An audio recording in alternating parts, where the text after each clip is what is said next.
Broadcasting live to tape from beautiful Monmouth County, New Jersey, where everything's made up and the points don't matter. This is the RutgersKev Show. Kevin O'Keefe gets the win at Charlotte. Kevin O'Keefe is going to take his first win and only his third start in the series. Beautiful job for Kevin O'Keefe. Thanks for joining. This is RutgersKev. Gonna troll me forever. Oh my gosh. Yeah, Sean, take a look at his on his kid there. Very appropriate today. Oh boy. How does he have 38 viewers? How does he have 38 viewers indeed? Hello everybody! Welcome to episode 1 of the RutgersKev Show. I'm RutgersKev, also known as Kevin O'Keefe in my day job. For those of you that don't know me, I am an attorney. I do personal injury defense law. I work for companies like Geico, State Farm, NJM, USAA, that kind of stuff. That's what I do in my day job. But what I really like to do is play iRacing. I've been a member of iRacing since January 2009. I've been streaming on Twitch and YouTube since October of 2012. So, you know, I like putting myself out there. I like doing some things, and most importantly, I like growing the hobby. So this is what this podcast is designed to do. I want to grow the hobby of iRacing by putting out a video and audio podcast that talks about iRacing from the perspective of somebody who streams on Twitch and YouTube. So we're going to talk about how we're going to grow iRacing through this medium, through the visual medium. Now those of you who are listening on SoundCloud or iTunes or any other way you listen to podcasts, there are going to be some video elements to this podcast. So if you hear some music and you don't hear anything else, there's something funny happening on the video, okay? But I'm going to do my best to try to make it a good experience for both of you audio and visual people, okay? So we're going to talk to the people who grow this industry through Twitch and YouTube. So we're going to talk to Empty Box. We're going to talk to Showdown. I hope to get Jimmy Broadbent on the show. I'm hoping to get all of the announcers from all the channels. If you want to be a guest on the show, please message me. Join the Discord. Join the Discord. Link is in the description. Link is in the show notes. We're going to approach this from an entertainment, from a funny perspective. It's not just going to be all information, and most importantly, it's not going to be about me. It's not going to be about me, what I did, how I'm doing, right? It's going to be about you, right? What are you guys doing out there that's cool, right? Whether that's the person I'm interviewing or whether the person I'm going to feature in a segment you'll see later in the show. Okay, so let's get started. I hope you enjoy. If you do, give me a like, and most importantly, give me a share, right? Tell your friends. Post it on Reddit. Post it in the forums. Post it on social media. Let's spread the word. Let's grow. Now watch this.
The name is RutgersKev.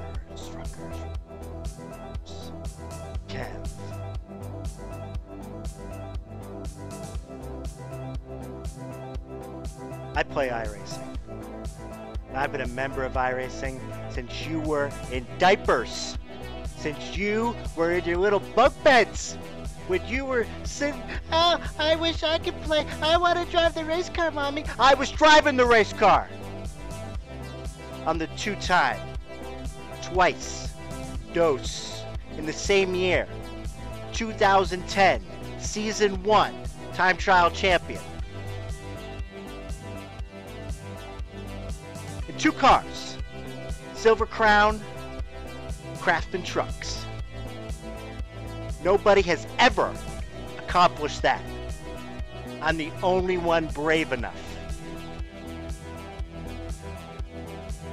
But that's not all. That's not the only thing. No! Indy 500, winner. Daytona 500, second place. 2.4 hours at Daytona, winner. 120 hours of Sebring, killed them all. I'm 5'9", 200 and approximately 5 pounds of solid muscle. Muscle weighs more than fat. Keep that in mind. 84-inch vertical leap. Could jump over a building if I wanted to. Pure athleticism. Yes, that's a word. And, ladies and gentlemen, the grid is wide open! Well, I mean, technically there's only like 36 spots on the grid, and you have to have the same rating as me, but shut up! If you want to come challenge me at my game, you better bring it! And that is not a joke.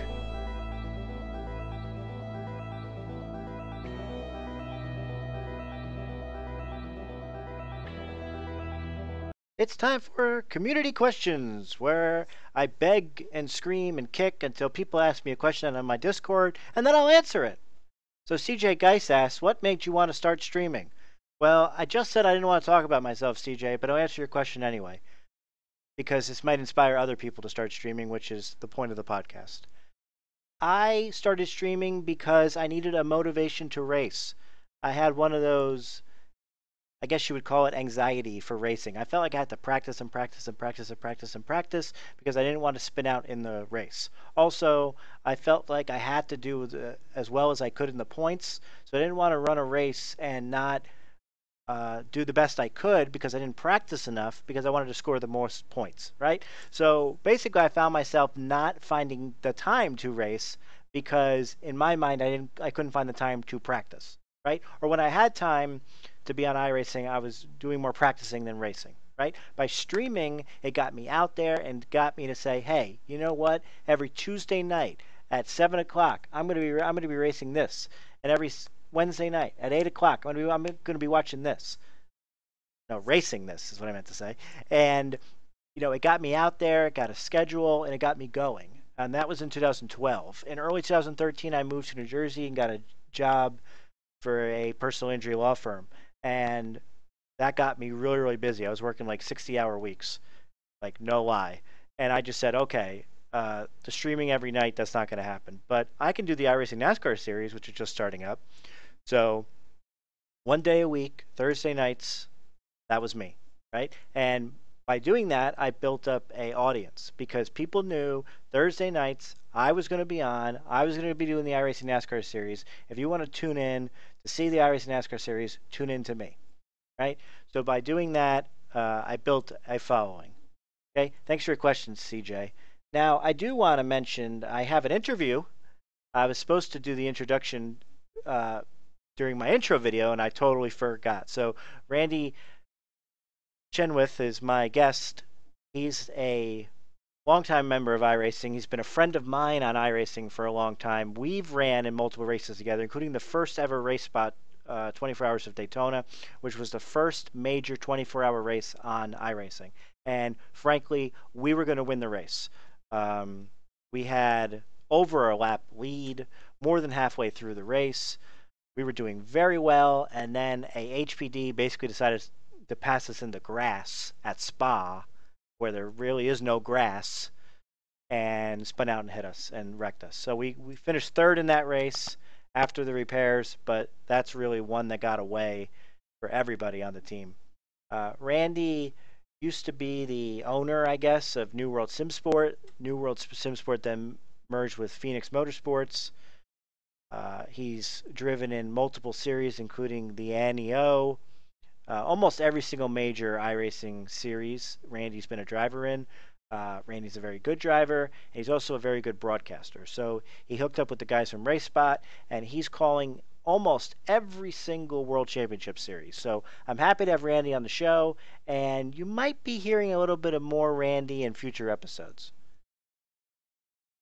It's time for the RutgersKev interview, where RutgersKev does an interview. Hello, Randy. Hi, Kevin. Thanks for being the first guest on the RutgersKev Show. Well, someone's got to be the one to iron out about 1/3 of the kinks. Yeah, thanks for helping me. You were working with me in the audio settings. You were literally my first guest. You were going to be the first guest on the first show. I am putting a lot of interviews in the can here. I got Empty Box scheduled for tomorrow night, so thanks. Oh, man. So we've been discussing that you may become, I guess, a co-host. I don't know if you could be called a co-host. This is the RutgersKev Show. So would you be okay with being a sidekick? Yeah, that'd be okay. I would try my hardest not to steal the show. Okay. Now the sidekick does have to laugh at the hostess jokes. You understand that? No, I'm not going to be held accountable for that now. I'm not going to be held accountable for making sure you're funny. Ed McMahon wouldn't be Ed McMahon if he didn't laugh. Yeah, well, I'm not Ed McMahon. I'm Randy Chinworth. All right, we're just going to have to see how this sidekick thing works out. You may have to go over the curb. So talk to me a little bit about RaceSpot. What are the main series you guys broadcast?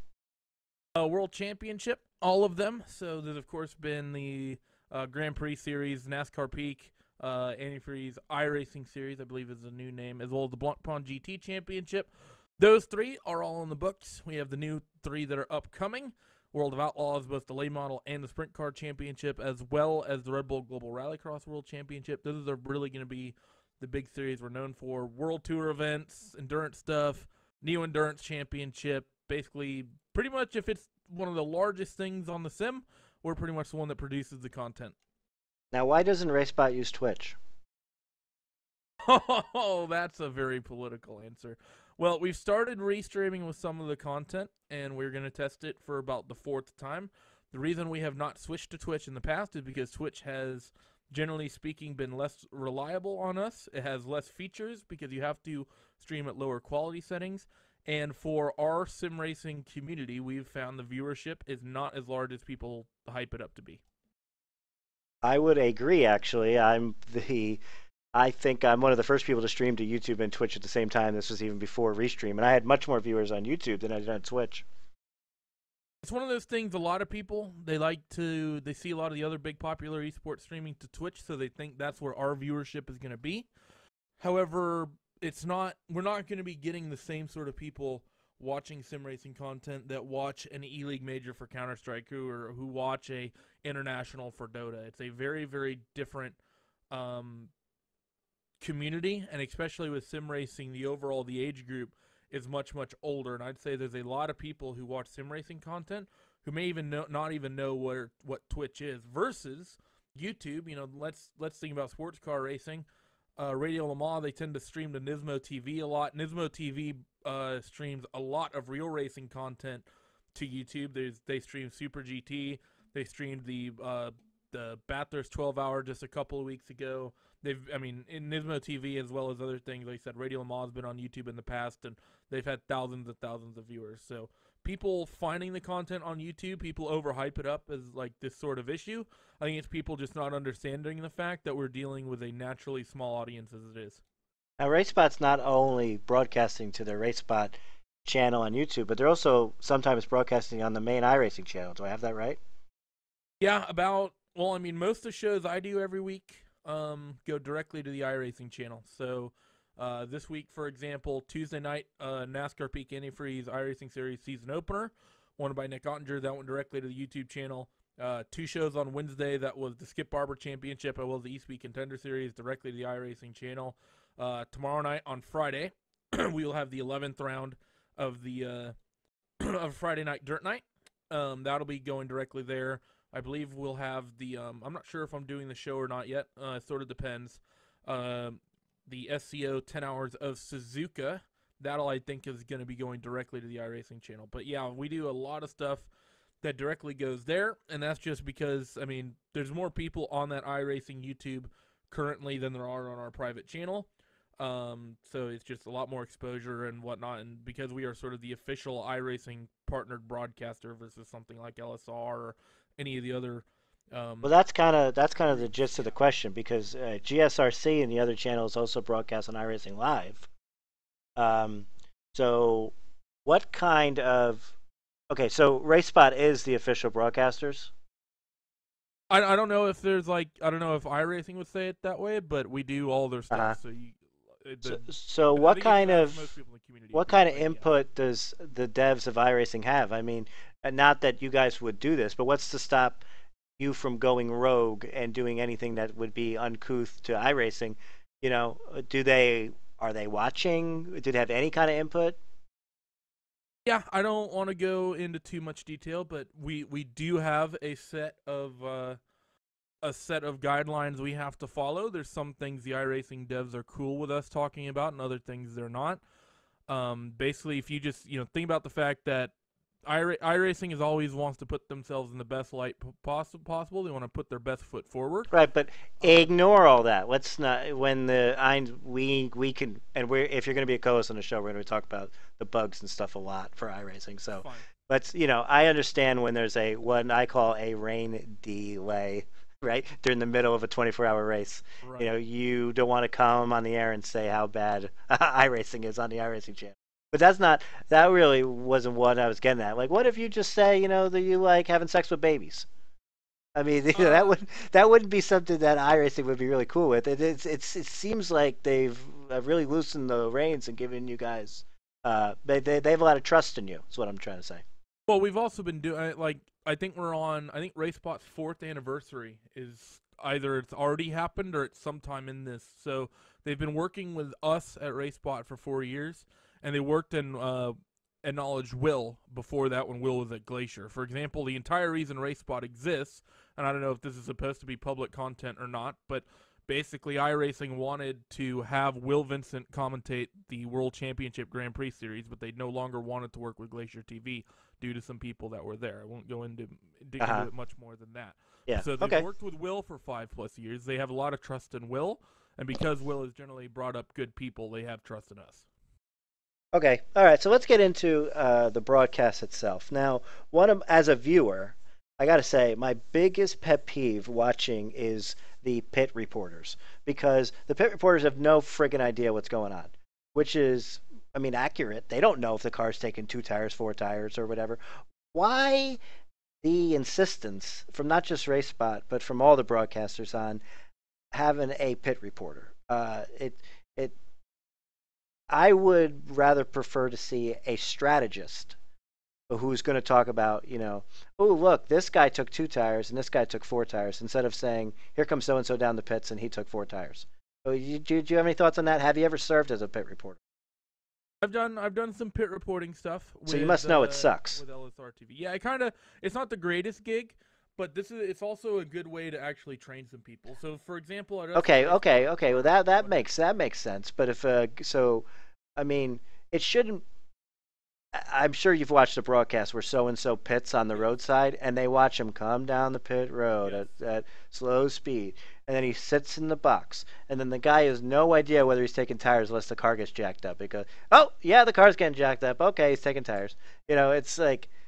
That content is no good in my opinion.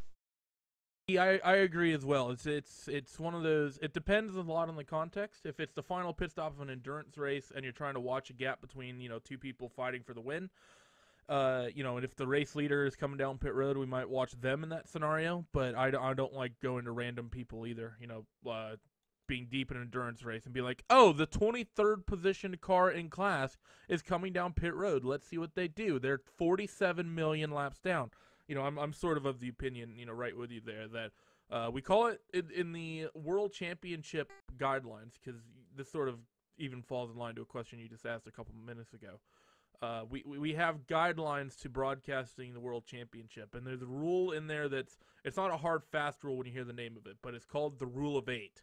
And it's basically that if something is happening that's so far down the order that it really doesn't affect the major outcome of the race for the front runners, it doesn't matter. That's one of the big things I love to do, and really love to follow whenever I'm broadcasting an event. Basically, if it's affecting the guys out front, if it's affecting strong runners in the mid pack, talk about it. But if it's not, it's basically more or less irrelevant. But do you think there's a pit reporter because there's an insistence on trying to make it seem realistic? Like in real life, they have pit reporters, so we need to have one.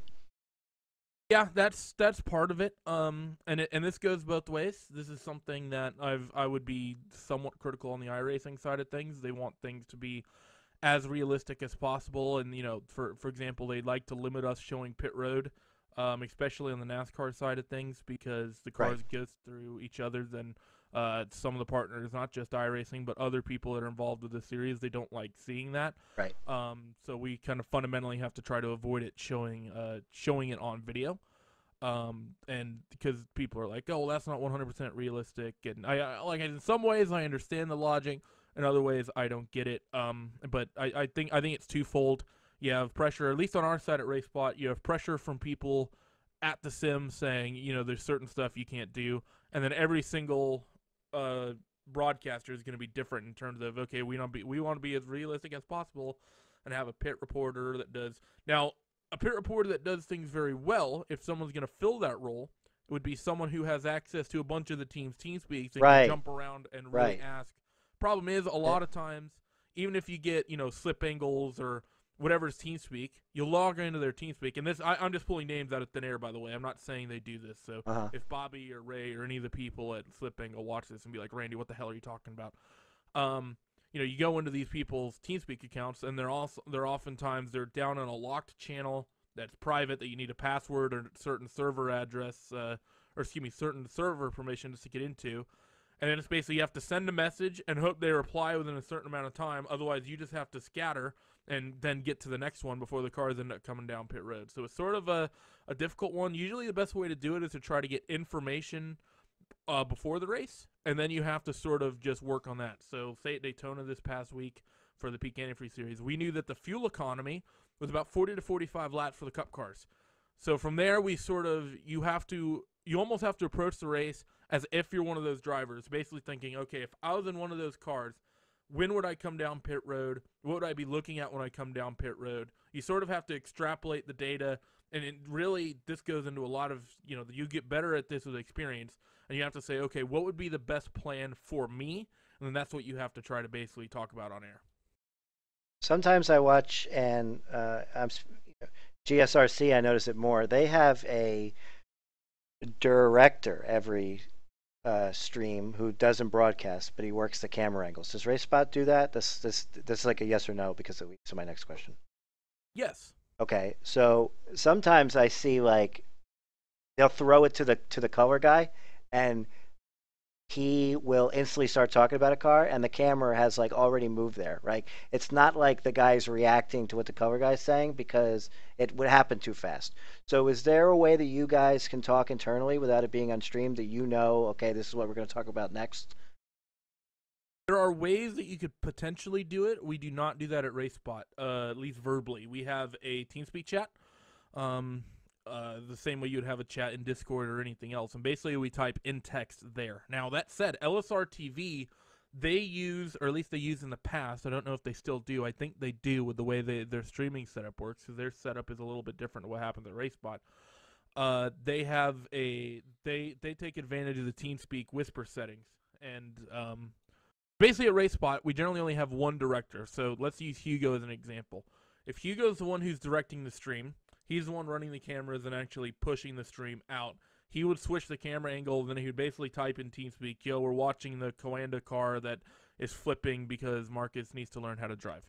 And then basically it's a situation where whoever's talking, if they're talking about something, they need to acknowledge that, and then they need to recognize, okay, I need to switch over. And sometimes they need to recognize when not to switch over, because there's points where you don't necessarily need to vocally switch over and always be talking about what the camera is saying. Now that said, we have recently gotten a little piece of software, a little app that has extraordinarily low latency in terms of being able to push a video stream out to a website. I'm not going to say what the website is because we do not want people watching it. We don't. It's intended for internal use only, and it's basically we can watch the production feed live. So it's on YouTube or on Twitch.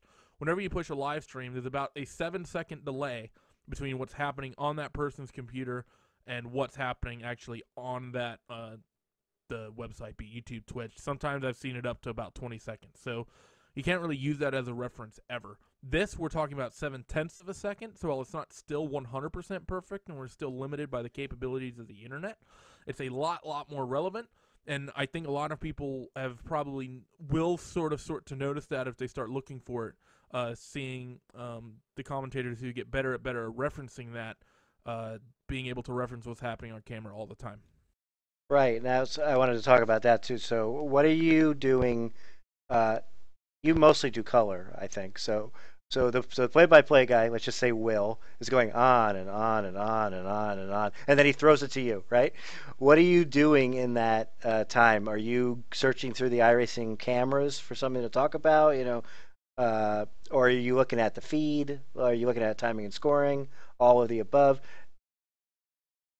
It sort of depends. It depends on the race. It depends on everything. It's one of those things where when you have two chairs on a broadcast, if it's play-by-play guy and color/analyst guy, the play-by-play guy needs to be experienced enough and to do a little bit of analysis on his own. Basically, the play-by-play guy cannot be a total idiot in terms of whatever the form of racing is, would be the best way to put it. And the analyst guy needs to have a certain capability of being able to do some play-by-play as well. So it sort of goes both ways. So it depends a lot on how, say, in that situation, what Will says when he throws it to me. Now, a lot of this will depend on the trust between the commentators and the amount of experience people have with one another. Me and Will have been talking, we've been broadcasting for 5 years together. So me and Will, whenever Will and I start a broadcast, Will might sort of direct the questions a certain way, but there's not necessarily a lead broadcaster or a color commentator and a play-by-play commentator in the same right in the conventional sense, because we're so used to one another and we're so experienced with a lot of the content that we produce together. So, for example, this Sunday we had the Indy Elite Series. Me and Will are both very experienced on the IndyCar. We know a lot about that group of drivers. We know how the car behaves. We know we know what each other tend to look for in the broadcast. We know how to fill air. It's a lot of just natural sort of chemistry that will form up after you do it for long enough. That said, if you are an analyst, it is also your job to be looking for things. You need to be thinking, okay, what's going to be the strategy here? Part of that's going to be getting information from teams and drivers. Other, it is just going to be, basic knowledge of, okay, how well do these tires deal with double stinting? Is double stinting an option in this series?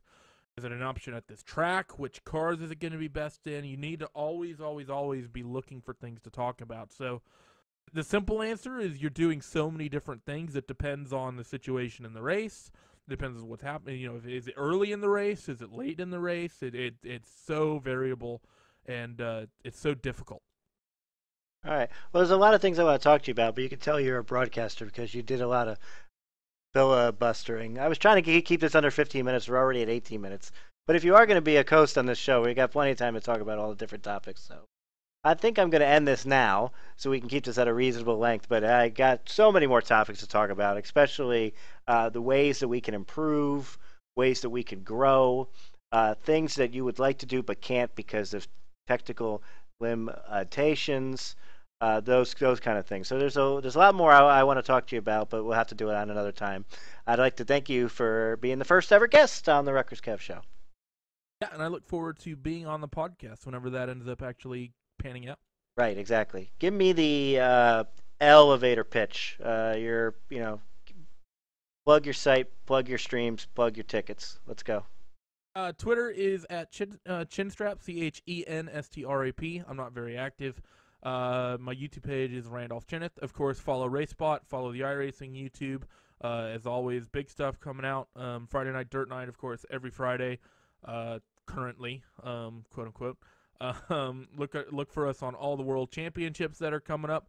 Tune into the Peak Antifreeze series on every other Tuesday. I'm not sure which day you're watching this, so I won't say when it's going to be. I'm going to be producing that. Blancpain GT Championship, I'll be on that. I'm in the booth for 5 out of the 6 World Championships. So everything but the World Championship Grand Prix series. Look up the schedules. I'll be on that, as well as a variety of other RACESPOT content. And occasionally I'll stream to my YouTube from time to time. But thanks for having me. All right, thanks, Randy. And that's the end of the interview. Donk. Oh, look here. Now look here, me bucko. All right, now it's time for a segment I like to call Look Here. Sorry, audio listeners, where I try to focus on a channel that is doing something cool but may not be getting the viewership that they maybe deserve, or maybe don't deserve because of something they're doing wrong, right? So this week I want to talk about the Flying Aces. You can find them on Flying Aces iRacing on YouTube, the Flying Aces on Instagram, at _Flying Aces on Twitter, and also the Flying Aces iRacing on Twitch. What they're doing is pretty cool. They have all 4 and sometimes even more members of their team on webcam at once, and they're all in the race and they're all talking in comms, and nobody else is doing this, and I think it's a really, really cool concept. Now, why aren't they getting the viewership that they maybe deserve because of the cool stuff that they're doing? Well, one, I know absolutely nothing about them. I don't know what their background is, if they're coworkers, are they friends, are they members of a league. I didn't really get that information from their channel. 2, it's tough for somebody just tuning in for the first time to know what they're watching, right? We're watching the perspective of one driver, but there's 5, sometimes even 6 drivers on the screen. So who are we watching, right? Other than the guy that's in virtual reality, I have no idea which one I'm watching. I mean, I'm assuming that it's the wheelman, okay? But that's all I can assume, okay? Another reason, when one of them talks on Driver's Channel, it echoes. So they got to work that out too. But the concept of what they're doing is really, really cool. And I think if we can tweak this, if somebody can take this concept and maybe, format it to something that works better, maybe use stream to YouTube, where YouTube can do different cameras, so somebody can be the producer on the team and can switch back and forth from the wheelman to outlaw, et cetera, et cetera. So check out the Flying Aces, see if it's something that maybe you're interested in doing for your videos, and hats off to them for doing something cool. It's time for Real Dudes who get paid to drive real cars. All right, Real Dudes, Real Cars, where we talk about real racing and how it might relate to some fake racing. So, Randy, did you get a chance to watch the Daytona 500 this week? Yeah, I watched got a chance to watch the second half. It was a pretty good run to the finish, I thought. Like any NASCAR race, it's only worth watching the second half, even maybe the last quarter. So, what are your thoughts about Austin Dillon? I'm not as much as a Dillon fan, but I thought he put himself where he needed to be to get the run of the finish. I know a lot of people are really frustrated with the way Almirola got turned, but the way I see it, you need 2 dudes running the checkered flag at Daytona 500. I don't know very many people that are going to lift in that scenario. See, I don't really think it's a question of lifting. I think he actually went to his corner and turned him. Yeah, I mean, it might be that way. But at the same time, Eric was blocking, and at the same point, if the person who drove the 3 before Austin had done that, would anyone be complaining about it? Well, that's a hypothetical. I would say it depends on who he turns, and if he had won the race before. That's probably good as well. Yeah, that's a good point also. Okay, so what did you feel about how the real life draft model is? The leader gets the lead, and then somebody gets a run. They move up to block, and because the speed difference is so crazy, there's a wreck. It's just the way it just always happens. Do you even enjoy that kind of racing? Because I don't. Play racing in general, I've never been a big fan of. I know a lot of people might hate me for this because I know a lot of people didn't like it. But my favorite iteration of plate racing was the two-car tandems. I loved watching that because there was some skill I involved. was watching, there yeah, was communication. the shake and bake.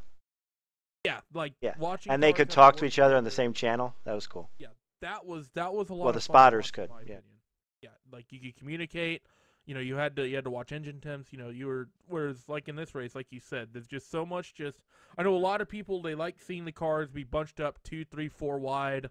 You know, like we saw at Talladega a number of years ago when we got that big wreck when Tony Stewart had that famous interview where he's like, let's just put them out here backwards. And, you know, a lot of people, I just can't stand it. It's just boring, in my opinion, watching the cars do that because no one can really do anything. It's difficult to get there's nothing you as a driver can really do to move your way forward, I've always felt, in that sort of racing, and it just tends to get people hurt.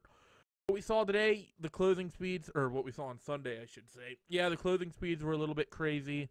I don't know. It's just I think we're in a situation right now for NASCAR where tire technology is where it is. Like, tires are generally so good, and teams are getting so good with aerodynamics that I don't know if there's, like, a perfect format for plate racing anymore. What happened to two lines, side by side racing for the lead? We have totally done away with that. It's now, ever since, like, remember they used to be like Denny Hamlin used to do this from a couple years ago, and then it was Brad Keselowski. He would work both lines, so second and third would be side by side, but then the leader would be out front. I don't like this kind of plate racing. That's just my opinion, and that's why I think the ratings are down. I don't know if you saw the ratings. They're way down. They're a 5 for the Daytona 500. That's terrible. Yeah, it wasn't really that great, was it? I mean, we saw a little bit of that when we had situations where there was cars too wide. We saw it at the finish because we got basically a green-white checkered at the end. So that was, you were always going to have cars stacked up behind Eric at the end there, and that's what exactly he was trying to do when he got turned by Austin.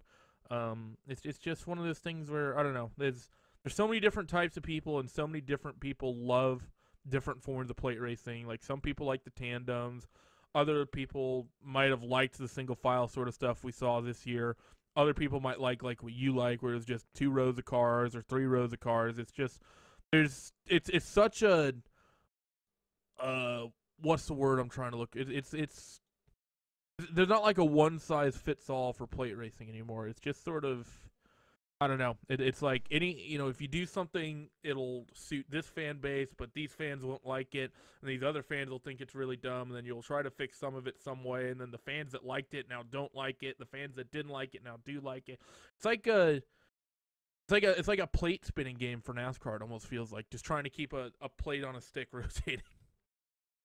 All right, so let's now we'll talk about how it relates to iRacing. Now, I actually think our draft model in iRacing is really realistic for an ARCA race.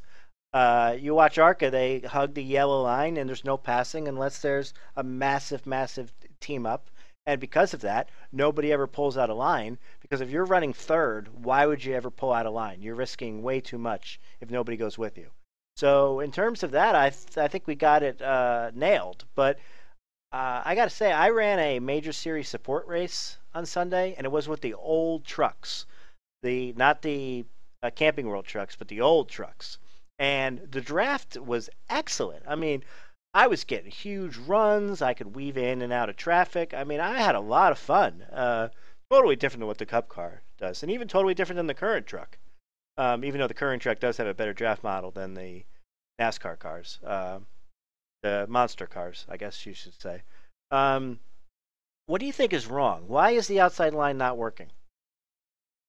The thing is, I mean, NASCAR has been doing so many things lately in the real world, trying to make the draft model work, and iRacing has been trying to mimic that. So I kind of felt what we had in the sim from what I watched in the iRacing series on Sunday with the iRacing 500, and then with the Peak Antifreeze iRacing series on Tuesday.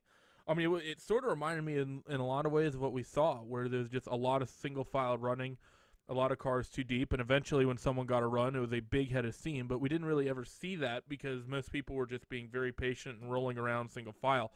That said, there were people that could make the upper groove work in the peak race. We saw Conti and Alfala, and I can't remember who the third one was. There was a third driver who was really, really good up on the upper lane. We saw you watch the first 40 or so laps of that peak race that we just had on Tuesday, the season opener for 2018, and excuse me. And those guys, they spent a lot of time up with the leaders in that second groove. So I think it just comes down to some people can sort of make it work. It depends, I think, on the setup. But I think a lot of it is just, NASCAR has been, been playing with it, trying to make it quote unquote better for as long as they have. That iRacing they're trying to hit a moving target, and it's just but so difficult. It's very clear the outside line's not working. I mean, did you get a chance to run a 500 this year? No, I didn't do any running. It does not work. I mean, I'm not done with Daytona. I still have to run Major Series Daytona 500 this Sunday. This Sunday at the time that we were recording this, and we had a dual race, so the top 5 make it into automatically into the top split of the Major Series. I was 6th after the start of the race, and I'm like, I'm screwed. And I watched every car in front of me move up to the outside line. I was like, okay, thank you. And by the first pit stop, I wasn't second, just because all the cars in front of me moved up. If they had just stayed on the bottom, that's how it is in ARCA. So I'm not saying it's not realistic. But I'm also saying it's not very fun. And I wish iRacing would do something about it. Yeah, I mean, I think I can agree with that. It wasn't the most fun race to broadcast, I'll say, between because the it's not like iRacing in general. It's not the Craftsman Trucks model. I was racing side by side I was the leader of the outside line, and I was side by side with the leader of the inside line for like 20 laps. Right. With the old school trucks. So I mean, they have the ability to do it. Well, the thing is obviously iRacing's trying to make it like real life. That's iRacing's goal, is to be as realistic as possible. So if they're, even though I'm sure that you as a fan, and I'm sure most people as a fan, they'd love to, I'd love to have 2 wide and be able to work the upper groove and even the third line. The thing is, we didn't really see that in the real world 500 either. The one thing that really stands out to me, that's probably the big difference when I think of the cars that work really well on the plate tracks, which is, like you said, the trucks in general. The B cars are sort of okay, and the Cup cars, which a lot of people really complain about. The one thing that really changes when you talk about that is the spoiler size. The fact that the rear spoiler has gotten so small on the cars, even though it has increased the top speeds and made the cars harder to drive, which a lot of people like, it means that because the cars are so sketchy, they don't, and 2, because the spoiler is so small, they don't punch as big of a hole in the air anymore. And because of that, the suck-up isn't going to be nearly as quick, and the car is behind, especially if you're on that upper groove. You're not going to be getting as much of a side draft anymore, and you probably aren't going to be getting as much of a pull from 1 or 2 cars in front of you the way you used to. And that's my show. Thanks, everybody, for watching. Be sure to like, subscribe, and more importantly, share. Let's grow. That's the end of my show. Donk.